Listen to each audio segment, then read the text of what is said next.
মানে এর 10 পয়সা মূল্য থাকবে না। সুতরাং শওকত মোল্লা তো অনেক দূরের কথা, ওর থেকে অনেক তাবড় নেতার বিরুদ্ধে আমি লড়াই করে আজকে এই জায়গায় দাঁড়িয়ে আছি। আর আমার ম্যান পাওয়ার আছে ওর বিরুদ্ধে লড়াই করার মতো। শুধু সিকিউরিটির অপেক্ষা করছি, একবার সিকিউরিটি, সরকারি সিকিউরিটি পেয়ে যাই, ভাঙড়ে ঢুকবো। আর ওর তোলাবাজ যে কটা আছে ভাঙড়ে, তোলাবাজ নেতা, এদের 14 গোষ্ঠী উদ্ধার করে দিয়ে ছাড়বো। আপনি যে নিরাপত্তা নিয়ে ভাঙড়ে ঢুকবেন, তাহলে লোক তো আপনাকে সাহসী বলবে না। আপনি তো তাহলে মানে সিকিউরিটি বা নিরাপত্তা নিয়ে যাবেন, এখন কেন যেতে পারছেন না? এই মুহূর্তে নিরাপত্তা লাগবে। কারণ একটা কথা বলি, মানে আমি নিরাপত্তা কোনোদিনের জন্য আমি যে এত বিরোধিতা করি চাইনি।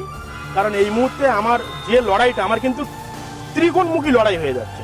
একটা হচ্ছে নওশাদ সিদ্দিকী ভার্সেস আমি, মানে আইএসএফ ভার্সেস আমি। একটা হচ্ছে তৃণমূলের তোলাবাজ নেতা ভার্সেস আমি, মানে যারা ভাঙড়ে রাজটা করে, যারা তোলে তারা ভার্সেস আমি। অপরদিকে আর একটা হচ্ছে শওকত মোল্লা বাহিনী। ত্রিকোণ লড়াই হয়ে যাচ্ছে। যেহেতু আমাকে এই মুহূর্তে আমাকে সিকিউরিটি প্রয়োজন আছে, যার জন্য নেওয়া। কিন্তু এই লড়াইয়ে জয়লাভের পর সিকিউরিটি আমি রাখবো না। কারণ আমার মতো মানুষের সিকিউরিটি মানায় না, আমি সিকিউরিটি রাখবো না। তখন সিকিউরিটি আমি নিজের থেকে বাদ দিয়ে দেবো। 2006-এ আরাবুল ছিল ভাঙড়ে এমএলএ, তারপরে বাদল জমাদার এমএলএ হলো, তারপরে রেজ্জাক মোল্লা এমএলএ হলো, তারপরে এখন নওশাদ সিদ্দিকী এমএলএ হলো। তাহলে চেঞ্জ হয় তো। মানুষের 4টে পার্ট আছে, কৈশোর, যৌবন, শৈশব, সন্ন্যাস। রাজনীতিও যে চিরস্থায়ী কারো হাতে দায়িত্ব থাকবে তা নয়। এই শওকত মোল্লা আজ নেতা আছে, কালকে দেখবেন যে নেতা থেকে কেতা হয়ে গেছে। মারাত্মক অভিযোগ করছেন। আসলে তাহলে সুন্দরী মেয়েদের দেখে দেখে সেখানে চাকরি দেওয়া হয়? একদম সুন্দরী মেয়ে দেখে দেখে কিন্তু আরাবুল ইসলাম বিডিও অফিসে চাকরি দিয়েছে। তাহলে কি যারা দেখতে খারাপ, তাহলে সেই ধরনের মেয়েদের কি তাদের কোয়ালিফিকেশন নেই, তাদের কি যোগ্যতা নেই? তাদের কি একটু মনের শখ হয় না যে আমরা ভাঙড় বিডিও অফিসে আমরা যোগ্যতা অনুযায়ী আমরা চাকরিটা করবো? আপনি তো মারাত্মক অভিযোগ করছেন, আপনার প্রমাণ আছে কিছু? আর সত্যটা বলা হবে, একদম ভাঙড় বিডিও অফিসে গেলেই আপনারা দেখতে পাবেন। তাহলে সুন্দরী মেয়েদের দেখা যাবে ভাঙড় বিডিও অফিসে গেলে? সব সুন্দরী মেয়েরা বসে আছে সব। সুতরাং শওকত মোল্লাকে আমি কোনো নেতা হিসেবে, শওকত মোল্লা তো তৃণমূলের জনপ্রিয় নেতা বা দুর্দণ্ড প্রতাপ নেতা বলা হয়, আপনি হার মাত বলছেন কেন? উনি অনেক তুচ্ছ রাজনীতিতে আমি বলবো ওনার অনেক, রাজনীতিতে অনেক কিছু শিখতে এখনো বাকি আছে।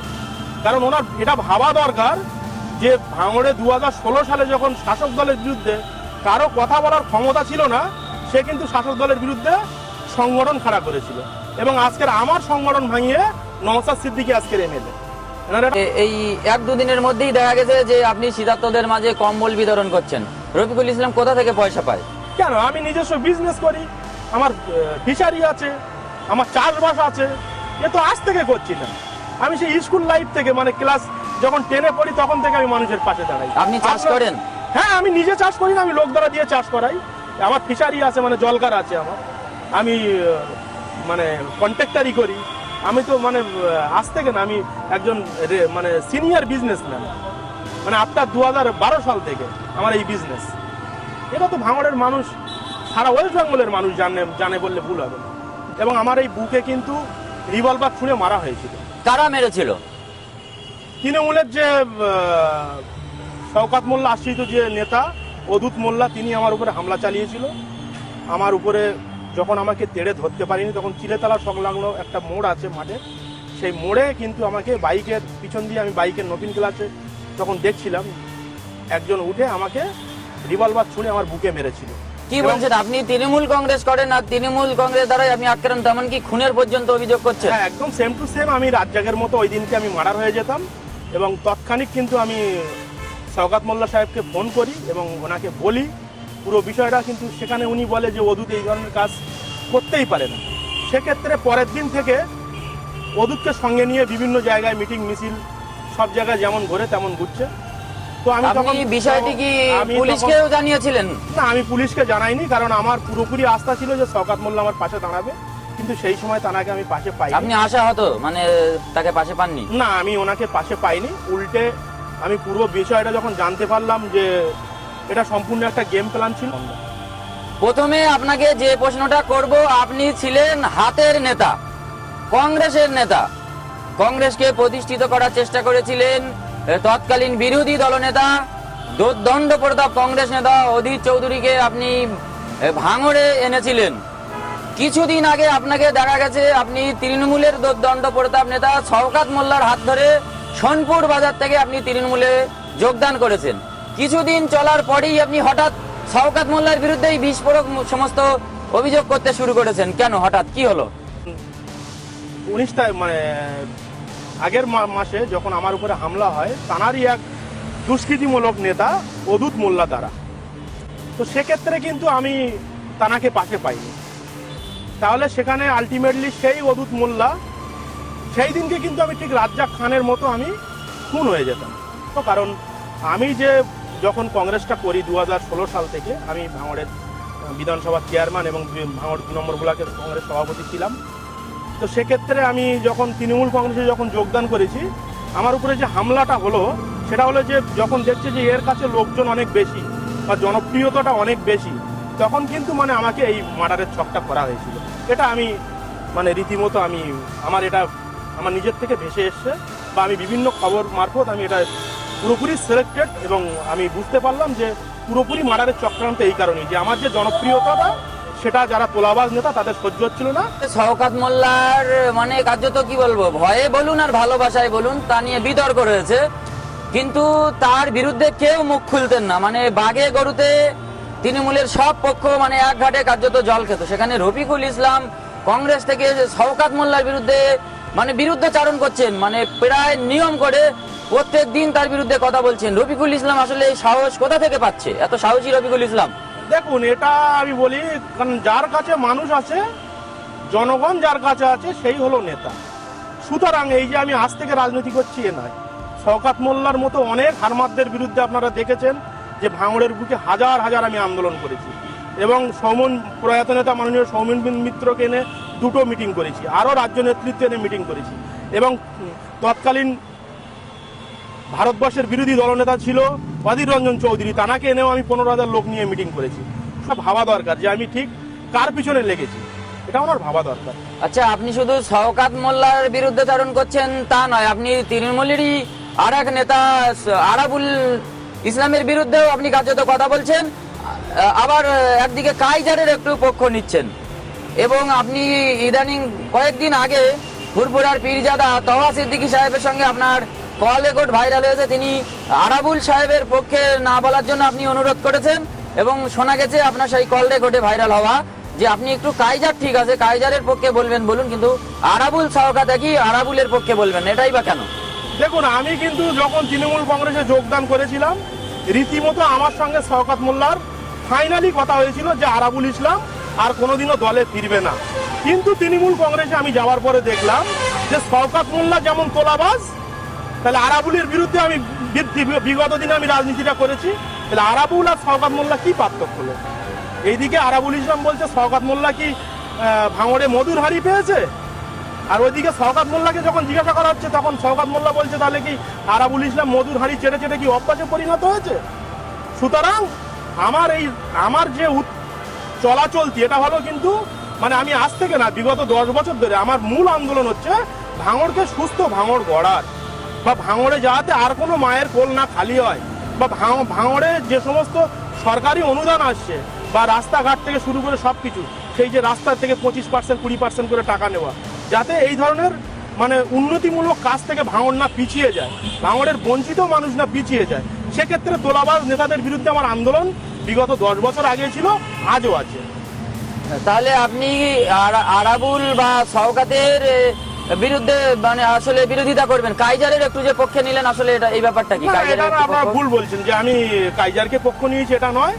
দেখুন, দল সিদ্ধান্ত করবে, কারণ কাইজার এখন দল থেকে বস্তি একজন নেতা, আর আরাবুল ইসলাম হচ্ছে একজন বহিষ্কৃত নেতা। এই আরাবুল ইসলামের বিরুদ্ধে আমি একাধিক অভিযোগ এনেছি। সাথে সাথে এটাও বলতে চাই, ভাঙড় বিডিও অফিসে থেকে শুরু করে আরও অন্যান্য চাকরি দপ্তর যেগুলো আছে, ভাঙড় বিডিও অফিসে যারা ভাঙড়ে অনেক মেয়েরা আছে যারা হয়তো একটু নিম্নমানের দেখতে, কিন্তু তাদেরকে কিন্তু ভাঙড় বিডিও অফিসে কোনো রকম চাকরি দেওয়া হয়নি। আপনি তো সুন্দরী মেয়েদের দেখে দেখে চাকরি দিয়ে রেখে দিয়েছে।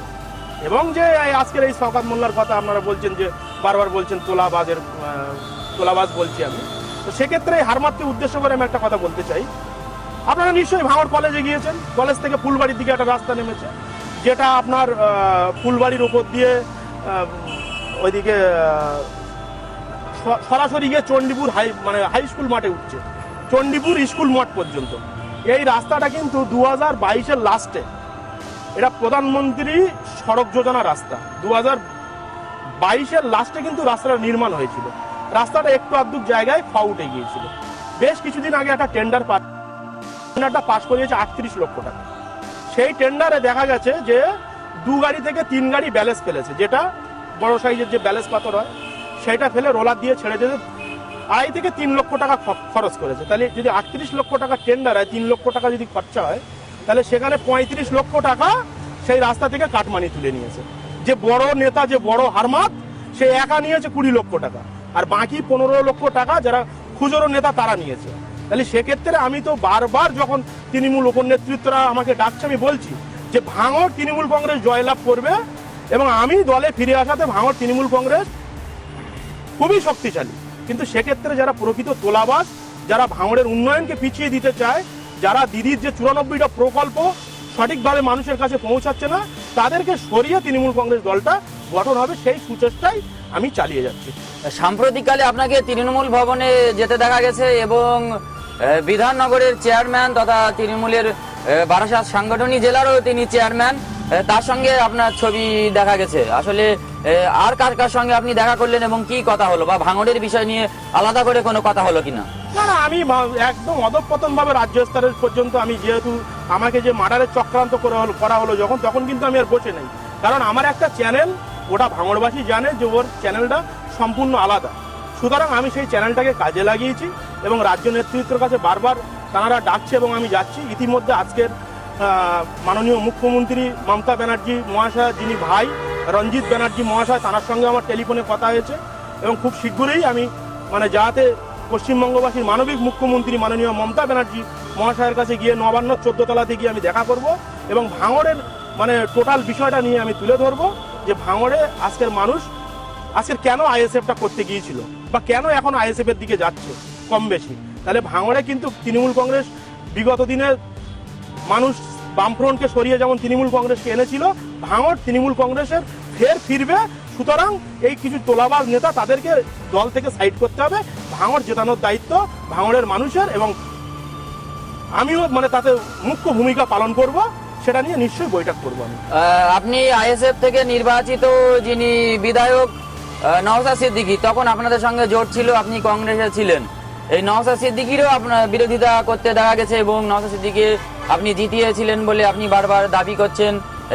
এই মুহূর্তে দাঁড়িয়ে আপনি নওশাদ সিদ্দিকী সম্পর্কে কি বলবেন?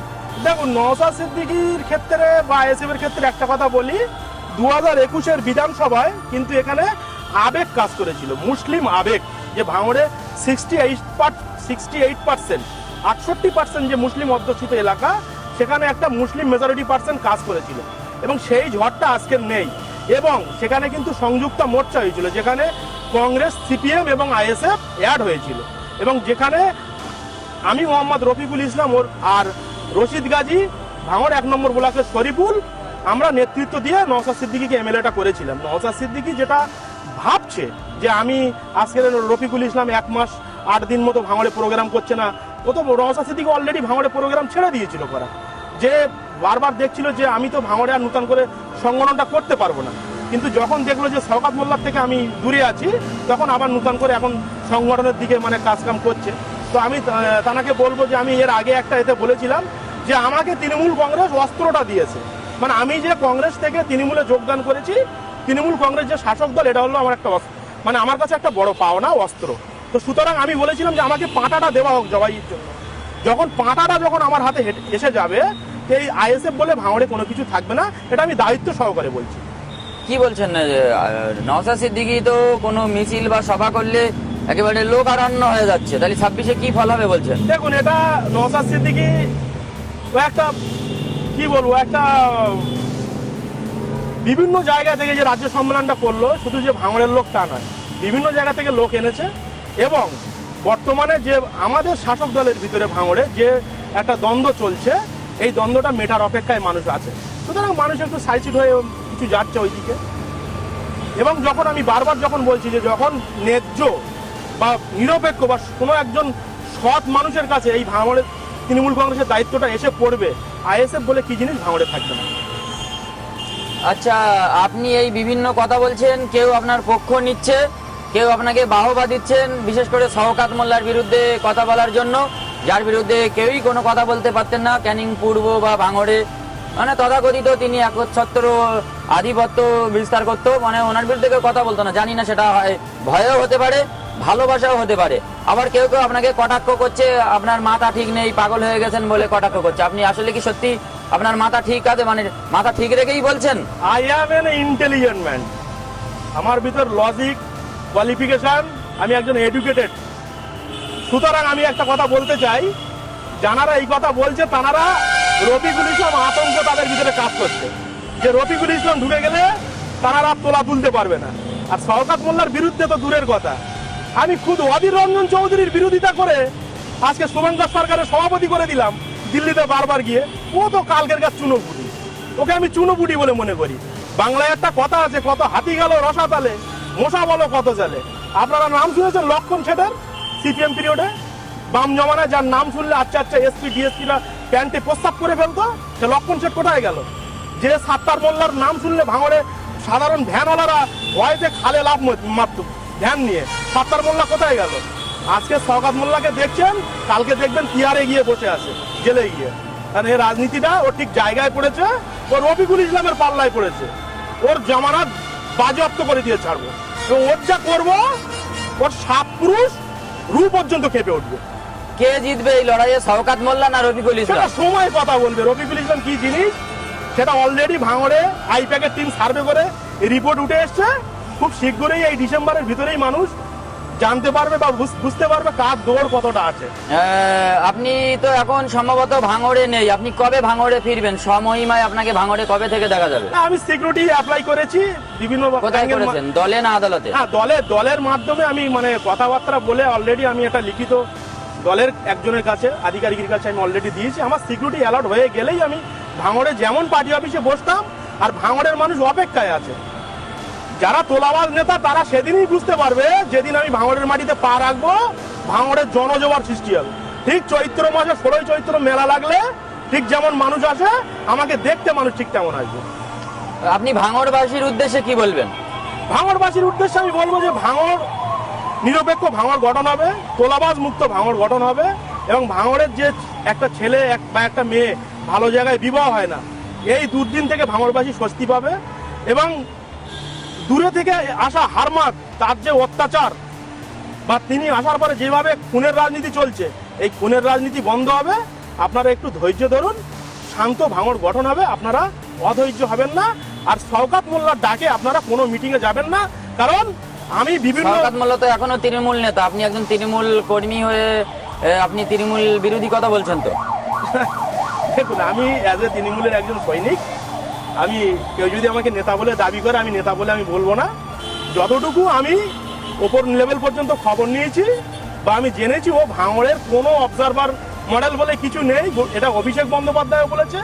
আর আগামী দিনে সে ক্যানিং পূর্বে টিকিট পাবে কিনা সেটা নিয়ে সে চিন্তা করুক, কারণ আমার কাছে যতটুকু খবর আছে, এ কোনো বিধানসভায় টিকিট পাবে না, কোনো বিধানসভায় এই হারমাত টিকিট পাবে না। এ তো মারাত্মক খবর যে শওকত মোল্লা ভাঙড় বা ক্যানিং পূর্ব কোথাও টিকিট পাবে না। আপনি সেটা আমি যেটা কোন সূত্র থেকে বলছেন, কোন সূত্র ধরে? না না, আমার কাছে সব খবর আছে।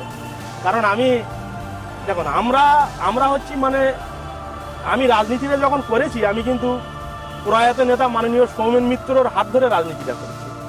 এবং রাজনীতির একজন চাণক্য বললে ভুল হবে না আমাকে। কারণ আমার উপরে যখন হামলাটা হয়েছিল, আমি সেই দিন রাত পর্যন্ত অপেক্ষা করেছিলাম শওকত মোল্লার ফোনের, কিন্তু যখন দুদিন টানা পার হয়ে গিয়েছিল, তখন কিন্তু আমি মুখ খুলতে শুরু করেছিলাম। আমরা বুঝি কারণ কোন সময় কার উপরে আক্রমণ হতে পারে। ঠিক তৎকালীন নকশাল ছিল, নকশাল এবং বামফ্রন্টের বিরুদ্ধে লড়াই করতে গিয়ে অধীর রঞ্জন চৌধুরীও একবার আক্রমণ হয়েছিল, এবং তাকে অনেক জায়গায় গুলি করা হয়েছিল, কোপানো হয়েছিল। তো তাকে কিন্তু সৌমেন মিত্র মহাশয় নিয়ে তাকে ভেলোরে নিয়ে গিয়ে নিজে ট্রেনে করে কোলে করে বসে ভেলোরে নিয়ে গিয়ে তাকে সুস্থ করে এনেছিল। তা আমরা বুঝি রাজনীতি কোন সময়টায় কি চেঞ্জ হতে পারে। রফিকুল ইসলাম কি কোনো পদ পাবে, তৃণমূলের পদ নিয়ে কি তিনি ভাঙড়ে ফিরবেন? না না, সেটা আমি বলবো না, সেটা সময় কথা বলবে। দল নিশ্চয়ই চিন্তা ভাবনা করবে ভাঙড়ে। সেরকম কোনো ইঙ্গিত পেয়েছেন আপনি কোনো পদ? না, সেটা আমি বলবো না, এটা পেন্ডিং রাখলাম। কারণ আমাকে রাজ্য নেতৃত্ব ডাকছে বারবার, এবং আমার সঙ্গে মানে একদম আপনার রাজ্য স্তরে গোটা 23টা জেলা মিলে পশ্চিমবঙ্গ এবং রাজ্য স্তরে যারা হেভিওয়েট নেতা মন্ত্রী প্রায় 50%-এর বেশি তাদের সঙ্গে আমি কথা বলেছি এবং আমি বিগত দিনে যে দলটা করতাম তাহলে সেই দলের যিনি ছিলেন মাননীয় সৌমেন মিত্র মহাশয় তাঁর পরিবারের একজন, তিনিও কিন্তু আজ তৃণমূল কংগ্রেসটা করছেন। সুতরাং আমার যে অ্যাঙ্গেল আছে সেই অ্যাঙ্গেল অনুযায়ী আমি চলছি এবং দলের কিছু নীতি নৈতিকতা আছে সেগুলো আমি বেঁচে চলছি। কারণ আপনারা দেখেছেন যে শীতকালে পড়লে যে মানে দলের বিভিন্ন নেতারা সাধারণ মানুষের পাশে দাঁড়ায়, সেই সিস্টেম অনুযায়ী আমি মানুষদের পাশে দাঁড়াচ্ছি, কম্বল বিতরণ করছি এবং আগামীতে আরও বস্ত্র বিতরণ করব এবং দলীয় যে রাজ্য নেতৃত্বের যে প্রোগ্রামগুলো আছে সেগুলোতে আমি যাচ্ছি। রফিকুল ইসলামকে যদি কোনো পদ না দেওয়া হয় তাহলে রফিকুল ইসলামকে তৃণমূলটাই করবে নাকি আবার অন্য দলে যাবে? দেখুন একটা কথা বলি, আপনি খুব টাফ কোশ্চেন করেছেন। পদ আমি পাবো কি না বা আমি শাসক দল যখন করছি তাহলে আমার মাথার উপরে কারা আছে সেটা সম্পূর্ণ তারা ঠিক করবে যে আমি কোনো জায়গায় আসছি কি না, বা ভাঙড়ে কে টিকিটে দাঁড়াবে না দাঁড়াবে সেটা দল ঠিক করবে। এতে তো আমি দেখো একজন, আমি অ্যাজ এ তৃণমূল কংগ্রেসের সৈনিক, আমি আমাদের দিদির সৈনিক, মাননীয় পশ্চিমবঙ্গবাসীর মানবিক মুখ্যমন্ত্রী মাননীয় মমতা ব্যানার্জি মহাশয় তাঁর একজন সৈনিক, তাঁকে দেখে গোটা পশ্চিমবঙ্গবাসী কিন্তু দলটা করছে। তা আমি একজন সৈনিক, সেখানে আমি কি বলতে পারি যে আমাকে এই পদ দাও বা ওই পদ দাও বা আমাকে ভাঙড় এমএলএ টিকিট দাও? সেটা দল সিদ্ধান্ত করবে। কিন্তু একটা ভিডিও ভাইরাল হয়েছিল, এই অডিও ভাইরাল হয়েছিল, সেখানে সম্ভবত শওকত মোল্লার অনুগামী শেখ মমতাজুলের সঙ্গে ওই অডিওটা ভাইরাল হয়েছিল। সম্ভবত ওই অডিওতেই আপনি বলেছিলেন, আমি যদি ভুল না বলি, যে ওইদুল ইসলাম মানে পড়ুয়াত ওইদুল ইসলাম যিনি ভাঙড় 2 নম্বর ব্লক তৃণমূল কংগ্রেসের সভাপতি ছিলেন, আপনি তো দাবি করেছিলেন যে ওই পদটা আমাকে দিতে হবে। না, এটা দাবি করেছিলাম একদম ঠিকই, কারণ আমি যে তোলাবাজ নেতাদের দিয়ে আমাকে যে খুনের চক্রান্তটা হয়েছিল তখন আমি ভেবেছিলাম যে এদেরকে টাইট করতে গেলে আমার ওই পদটা প্রয়োজন, কারণ আমি ওদেরকে সব করার এক দড়িতে বেঁধে আচ্ছা করে টাইট দিতাম। সুতরাং এখন তো সেই জায়গায় নাই, এখন শওকত ভার্সেস আমার লড়াই হয়ে গেছে, নওশাদ ভার্সেস আমার লড়াই। আরাবুল মানে বিগত দিনে যে ভাঙড়ের ওপরে মানুষের উপর অত্যাচার করেছে, একটু আগেই বললাম যে ভিডিওতে মানে সুন্দরী মেয়ে দেখে দেখে চাকরি দিয়েছে, তার নিজের মেয়ের চাকরি করিয়ে দিয়েছে, তাহলে তৃণমুখী লড়াইতে আমি নেমে পড়েছি। সুতরাং এখন যে আমি বলবো যে আমার এই পদ দিতে ওই পদ দিতে এটা নয়, আমি দিদির সৈনিক এবং উপর নেতৃত্ব নিশ্চয়ই ভাবছে বা ভাববে যে আমি কোন জায়গায় আছি বা আমি বিগত দিনে ভাঙড়ে তৃণমূল কংগ্রেসের কোন জায়গায় থাকবো, তারা নিশ্চয়ই ভাবছে। ত্রিমুখী লড়াই মানে তো একদম অত্যন্ত কঠিন লড়াই, জিততে পারবেন?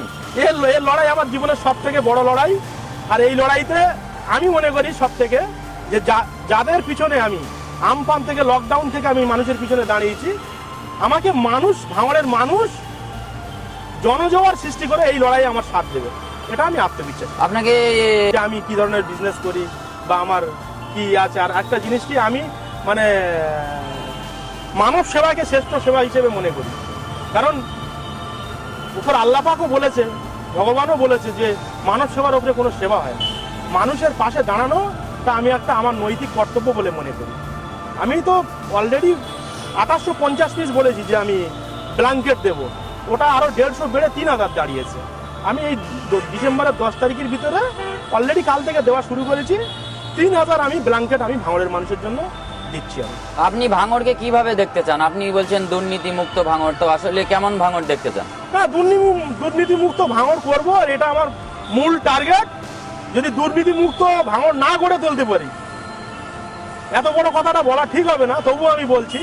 অনেক সময় অনেক নেতা বলে যে আমি যদি না করতে পারি, যদি আমার হাতে অস্ত্র পাটা দুটোই এসে যায়, আমি যদি না তৈরি করতে পারি দুর্নীতি মুক্ত ভাঙড়, আমি নিজে সুসাইড করে নিই। এতটুকু কথা আজকে আমি বলে দিলাম।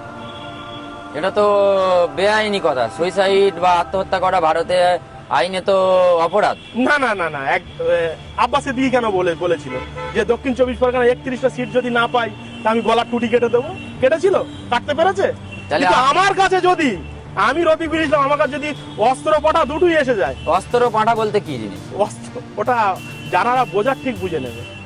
আমার হাতে যখন অস্ত্র পাটা দুটোই এসে যাবে, ভাঙড়ে না থাকবে আইএসএফ, না থাকবে কোনো দুর্নীতি পরায়ণমূলক লিডার, না থাকবে কোনো তোলাবাজ নেতা, ভাঙড় শান্তির ভাঙড় হবে এবং খুনের রাজনীতি চিরদিনের জন্য ভাঙড়ে বন্ধ হবে। নইলে এত বড় কথা আজকের আমি বলতাম না। আচ্ছা, আমার উপর এরা পার্সোনাল অ্যাটাক করেছে বারবার, এনারা পার্সোনাল অ্যাটাক করেছে বারবার আমার উপরে, যার ক্ষেত্রে কিন্তু আমাদের মতো ছেলে রাজনীতি করার ছেলে না। যতটুকু ওপর আল্লাহ পাক ভগবান দিয়েছে শান্তিতে খেলে চলে যায়। তাহলে যে এই রাজনীতিটা করছে, আমাদের বংশে কেউ রাজনীতি করেনি। আমার দাদা হাই স্কুলের হেডমাস্টার ছিল, আমাদের বংশে কেউ রাজনীতি করেনি। তাহলে আমি কেন রাজনীতি করতে যাব? আমার কি এমন অভাব পড়ে গিয়েছে আমার রাজনীতি করতে হবে, লোকের সঙ্গে মারপিট করতে হবে, লোকের 5টা কথা বলতে হবে, বা তোলাবাজের বিরুদ্ধে কথা বলতে হবে, বা নিজে আতঙ্ক নিয়ে ভুগবো, কেউ এসে আমাকে রিভলভার ছেড়ে বুকে এসে মেরে যাচ্ছে, আমি কিছু বলতে পারছি না। আমার পরিবার পর্যন্ত বলছে যে লড়াইতে নেমেছিস, যদি হজ করে এসে, যদি ওমরা হজ বা হজ করে এসে বাড়ি এসে থাকিস, তবুও তোকে মানুষ মেরে দেবে। সুতরাং এই লড়াইতে জিতে তারপর তুই শেষ নিঃশ্বাসটা ফেলিস। আর সেটাই আমি চাই, যে এই লড়াইতে যখন আমি নেমেছি, এই লড়াই ওপর আল্লাহ পাক যাতে আমাকে জিতিয়ে দেয়, আমি সবার কাছে দোয়া রাখি। আপনারাও আমার সাথ দিন, আমাকে দোয়া করুন আপনারা। আমি ভাঙড়কে নিরপেক্ষ ভাঙড় গড়ে দেখাবো, এটা আমি মানে 100% আমি সিওরিটি দিচ্ছি। আর যদি অস্ত্রপাটা আমার হাতে না আসে, তাহলে সেক্ষেত্রে একটা আলাদা দিক। অস্ত্রপাটা যখন দুটোই এসে যাবে, ভাঙড় কিভাবে শান্তির ভাঙড় গঠন হয় সে দায়িত্বটা আমি নিচ্ছি। কারণ আমি তো আজকাল থেকে রাজনীতি করছি না, রাজনীতির অঙ্কটা আমি খুব ভালো বুঝি। আচ্ছা, আপনি হঠাৎ তৃণমূল কেন করতে আসলেন, কংগ্রেস করতে করতে? দেখুন, একটা কথা বলি, ভাঙড়ে কিন্তু প্রথমে কিন্তু আমরা এই তোলাবাজদের বিরুদ্ধে আমি সংগঠনটা করেছিলাম, এবং যখন জোট হলো, মানে সংযুক্ত মোর্চা হলো, তখন কিন্তু অধীর রঞ্জন চৌধুরী আমাকে দিল্লিতে ডেকেছিল। কিন্তু আমি সেখানে গিয়ে বলেছিলাম যে এই হুজুরদেরকে কিন্তু আপনি বিশ্বাস করবেন না, এনাদের জেতালে ভুল হবে, আমাকে সিম্বলটা দিন, একে আমি হারিয়ে দিই নওশাদকে। সেখানে অধীর রঞ্জন চৌধুরী আমাকে বলেছিল, মানে আপনি প্রার্থী পদ চেয়েছিলেন ভাঙড়ে কংগ্রেসের? আমাকে পুরো বলতে দেন আপনি। সেখানে কিন্তু আমি অধীর রঞ্জন চৌধুরীকে বলেছিলাম যে আপনি সিম্বলটা দিন, কংগ্রেসের যে ভোট আছে 12% বা 15% আমরা কেটে ভাঙড়টাকে আমরা অন্তত নওশাদকে হারিয়ে দিই। সেখানে বলেছিল যে না, এই মুহূর্তে আমাদের লড়াই তৃণমূল কংগ্রেসের সঙ্গে, সুতরাং তুমি নওশাদকে সাথ দাও। এবং আব্বাস সিদ্দিক কিন্তু আমাকে রীতিমতো ফুরফুরা শরীফে ডেকে আমাকে হাতে ধরে যে রফিকুল দা, তুমি আমাদেরকে একটু উদ্ধার করো আর আমার ভাইকে এমএলএটা করো। এবং ভোজেরহাট মেলা মাঠেও বলেছিল, জীবনতলায় যে মিটিংটা হয়েছিল সেখানেও 12,000 লোক নিয়ে আমি গিয়েছিলাম, সেখানেও বলেছিল, সেখানে নেতৃত্ব দিয়েছিল মোহাম্মদ সেলিম, রাজ্য সম্পাদক। তো সেখানে আমরা যেটা ভেবে নওশাদকে এমএলএটা করেছিলাম, সেইটা কিন্তু ভাঙড়ের মানুষের জন্য হয়নি। আজকের আমি একজন হিসাব মতো একটা তৃণমূল কংগ্রেসের একজন সৈনিক। আমি যেভাবে পরপর শওকত মোল্লার মতো লোকের হারমাদের প্রথম কিন্তু ওকে অ্যাটাক করেছি আমি, তারপরে সবাই মুখ খোলা শুরু করেছে। প্রথম কিন্তু কাঁচা কঞ্চির কথাটা বলেছি আমি, যে ওকে ভাঙড়ের মানুষ কাঁচা কঞ্চি রেডি করছে। তারপরে কিন্তু নওশাদ সিদ্দিকী শুরু করেছে। এবং এদের যে তোলা, বা এরা যে একের পর এক রাস্তা থেকে কমিশনই তুলছে, বা বিভিন্ন কোম্পানির থেকে টাকা তুলছে দুর্গাপুজোর নাম করে, কালী পুজোর নাম করে, এই কিন্তু প্রথম প্রোটেস্টগুলো কিন্তু আমি করছি। সুতরাং নওশাদ সিদ্দিকী ভাই কিন্তু করতে পারছে না। তাহলে আমি সেই দিকগুলো বিবেক বিবেচনা করলাম, এবং আমার যারা পুরনো সাথী সঙ্গীরা তারা বললো যে দাদা, নওশাদের দ্বারা শান্ত ভাঙড় গঠন হবে না। এবং নওশাদ সিদ্দিকী আসার পরে ভাঙড়ে মারপিটটা আরো বেড়ে গেছে। তাহলে এই মারপিট, এই খুন খারাপি রাজনীতি বন্ধ করতে গেলে আমি ভাবলাম যে আমার যখন সাথী সঙ্গীরা বলছে, তাহলে আমি একটাবার তানাদের রিকোয়েস্টে আমি এর একবার খেলবো। এটাই 2026-এ ভয়ঙ্কর খেলা খেলে দেবো ভাঙড়ে। কিন্তু তার অস্ত্র পাঠাটা আসার অপেক্ষায় আছি। ভাঙড় বিধানসভায় ভয়ঙ্কর খেলা হবে। আইএসএফ এখানে দাঁড়াতে পারবে না,